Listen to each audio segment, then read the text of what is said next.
Hey guys, thanks for joining me tonight. Hey, I want to just recap real quick my message from Sunday, and I think it's so important, not just for our body, but for believers in general. And I titled this, The Environment Within You Produces the Environment Around You. And what do you think about you?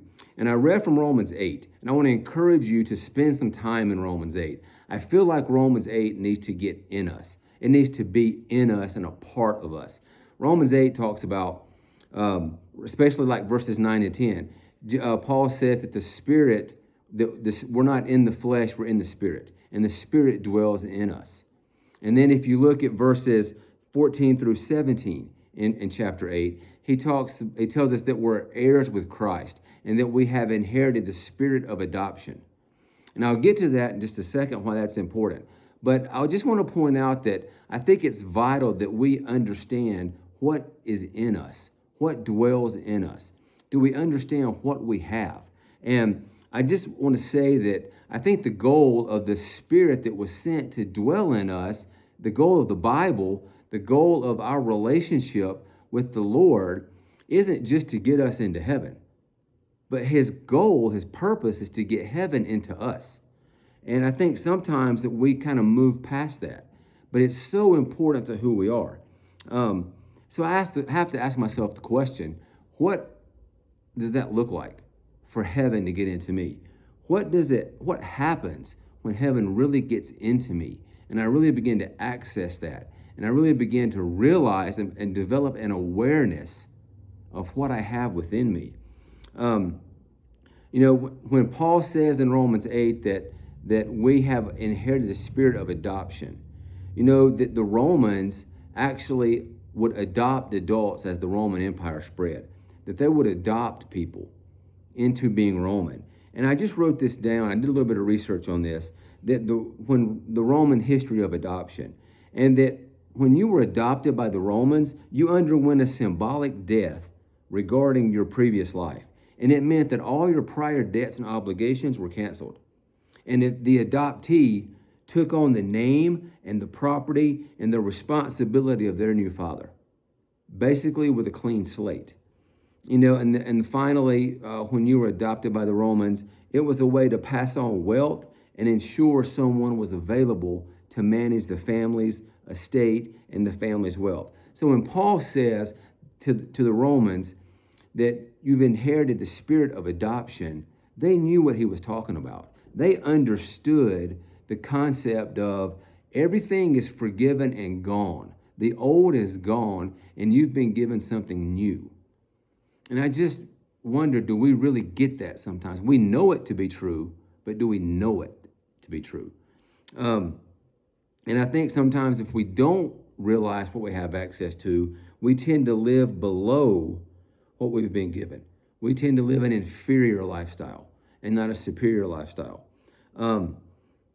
And I think because the enemy knows that we are heirs of Christ, we're heirs with Christ, we're heirs of God, that we're royalty, because he knows this, that he does four things as it relates to believers in order to keep us from accessing what we have a right to.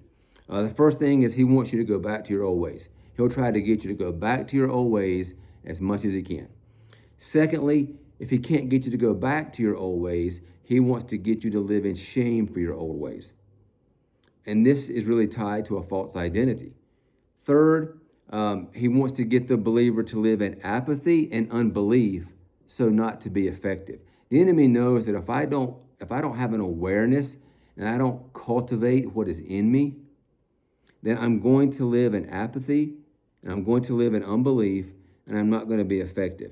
And then finally, he just attacks our identity. And that's really a combination of all of the above. But the reason the enemy does that to believers is he wants to change the environment that we have within us.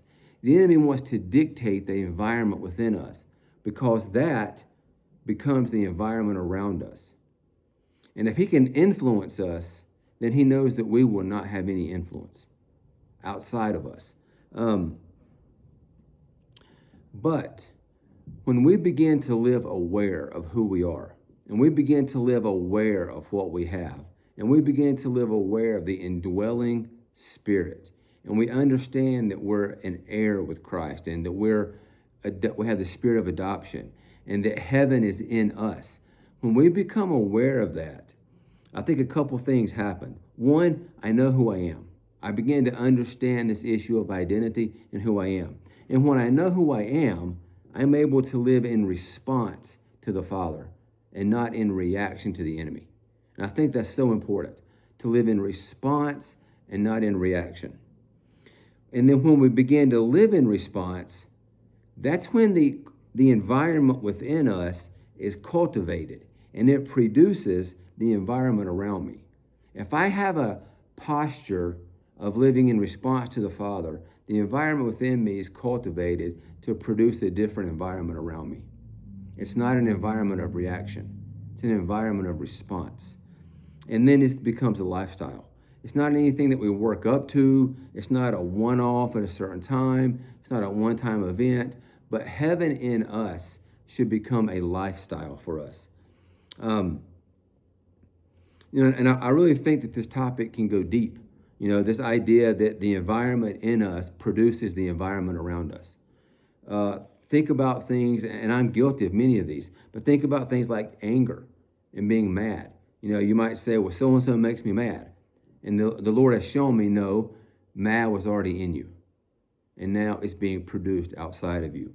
What about fear? Many people have struggled with fear internally, and then that gets reproduced around them, in their family, in their circle of influence. This spirit of fear. Chaos. How we react to things internally is often reproduced around us. And the things that become important to us are manifested physically. So the things that I begin to pursue, that I begin to go after, when I understand what dwells in me, that's what becomes important to me, and that's what begins to be manifested around me. I wrote this, and I'm just going to read it before I close. Believers sometimes measure themselves based on behaviors and actions of others. We disregard the call to go from faith to faith and glory to glory in order to appease a religious belief to appear holy. When we measure ourselves based on our view of others, we quickly find ourselves in the corridor of complacency.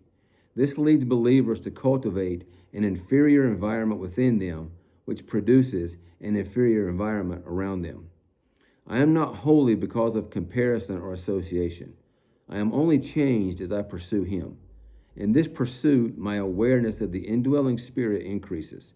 We cannot measure our walk with the Lord by comparing ourselves to other believers. That's self-righteousness. The standard must become the indwelling, abiding Spirit, the recognition of what He is saying, and my willingness to respond and obey. The standard must become the desire to leave slavery behind and pursue friendship. Anything else is a life of reaction and not response.